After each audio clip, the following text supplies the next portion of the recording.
The Kansas City Chiefs. Well, you dived right into it. I appreciate that. I was going to set you up, but I like it. Oh, my bad. No, Chiefs, what are they? They're the best team in the AFC right now. What? Mahomes is happy. This one is just for Jeff Saturday. I know we all love the Indianapolis I was going to say. The Chiefs beat you so bad they make you want to fight him in the parking lot after the game. If you've experienced that, you know exactly what it is. I know everybody hates to see the Kansas City Chiefs win it, but get out the way. Mahomes is back. He's smiling. He's sticking his tongue out at the games, and they're having a blast getting it done. Baker Mayfield, 6 weeks through the season, he is your MVP. Hey, this upcoming game against the Detroit Lions, they're going to have me and Dominique Foxworth out there playing wide receivers because they have no one left. But somehow or another, Baker Mayfield, 12 touchdowns, 1 interception. He still gets it done, and he talks trash, so you got to love that. Yes, the Pittsburgh Steelers going into it right now, they have found their winning formula. You know what it is? Run the football, and then let Rodgers run around and make plays with his legs. Graz watched on Sunday, and he loved it. He said, you know what? Rodgers is spry. I know he's older, but he still figures out how to get on the run and make plays. And, oh, yeah, the defense is coming alive. Jalen Ramsey, 2 sacks in the game, stopping the run. The Steelers, favorite to win the division? Maybe. They actually are now finally favored to win the division at 4-1. With the Ravens sitting at 1-5, and the other 2 Ohio teams trading quarterbacks one to the other, which caught the attention of Mike Tomlin. And he didn't like it, and he wants you to know it. In his press conference yesterday, Tomlin questioned the Cleveland Browns and their general manager, Andrew Berry, for the decision to trade Flacco to Cincinnati. Listen. To be honest, it was shocking to me. Andrew Berry must be a lot smarter than me or us, because it doesn't make sense to me. To trade a quarterback that you think enough of to make your opening day starter to a division opponent that's hurting in that area. But that's just my personal feelings.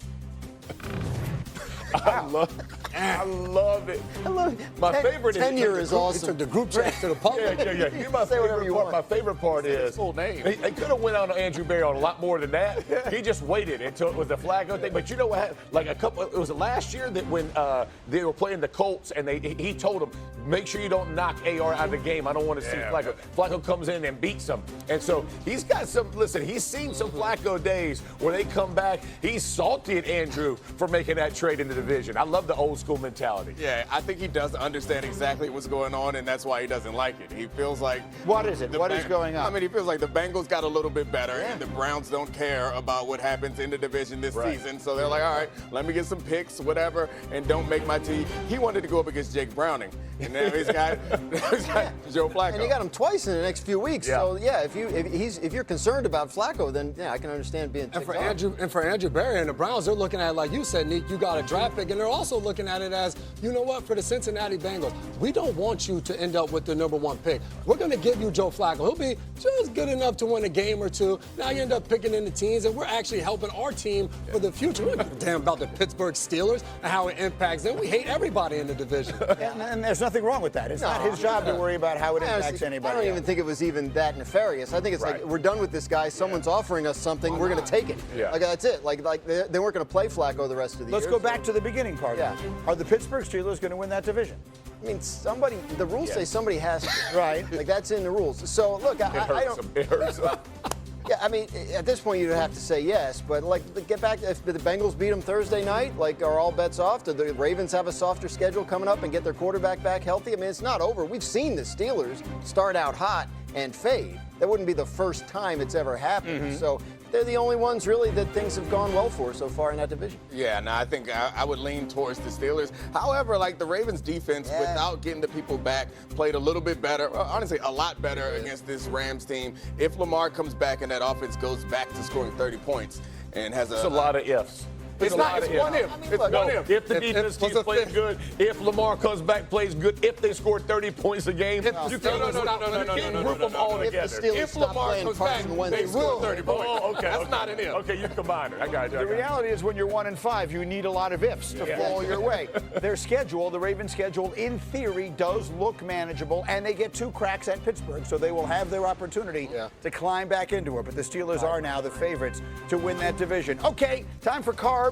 We start with Chicago and Atlanta last year, or excuse me, Chicago and Washington. Last year, the NFC North was the best division in the sport. 3 teams won at least 11 games. This year, all 4 teams look like they could be in the mix. They are the only division right now that every team currently has a winning record. Take a look at the Packers and Lions, heavily favored to win that division. The Vikings, right now, the longest odds to win the division. So we asked everyone before we started, who do we like winning that division?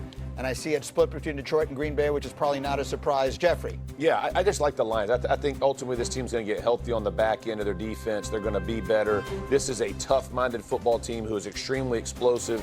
I know they lose to the Chiefs, a tough game. Things don't go out. The 2 fourth downs don't work out their way. This is a team that pushes the envelope. They're not scared to make a mistake. They're going to play through mistakes. You got to respect it. That's why I'm going with it. They're an aggressive team. I like the Lions in this, but I'm going to lean towards the Packers because their defense is much better, but they aren't necessarily producing the turnovers and sacks. Considering how much pressure they get, they should have more sacks and turnovers. I think those things will come along, and this team will turn into the juggernaut I think that we thought they were going to be. I'm having a tough time. I picked the Lions to go to the Super Bowl before the season started, and I don't see any obvious reason to back off of that at this point, except that both of these teams, we have to remind ourselves it's still the middle of October. Yeah. But if I recall, when we got working through the playoffs last year, all these teams got knocked out quickly. And I could see it happening again. They all have these big, obvious kind of flaws, and those teams out west that no one is paying attention to. In Tampa, like I'm not sure that while this might be the strongest division top to bottom, I'm not sure these are the best teams. They beat each other up a little bit too over the course of a season. I think and Detroit's already doing that thing where everybody on defense gets hurt, so you're starting to see that. Now it's not season ending. I hate when they do that thing. Yeah.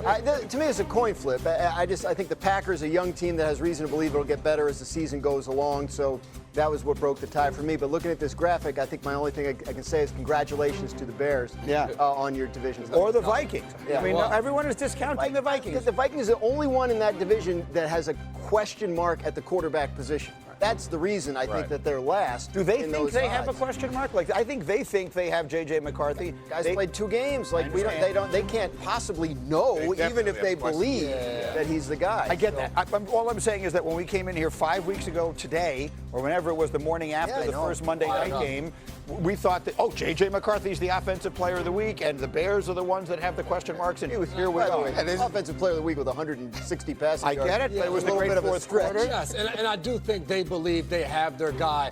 The biggest thing is that he just needs to be out there. To the point of that game, you got to see a little bit of the it factor. Now you need the development on the practice from day in and day out, the games from week in and week out to see him continue to progress. Final word. Yeah, I mean, we do TV, Greeny, after a game like that. We overreact, make it real excited, the people like it, and then a few weeks later they tell us we were wrong. It's a little game alliteration on him. Right. Yeah. There you go. I'm offended by the mere suggestion that you think we would ever overreact to anything on this program, including huge news in Tennessee, the most ridiculous thing in the history of sports.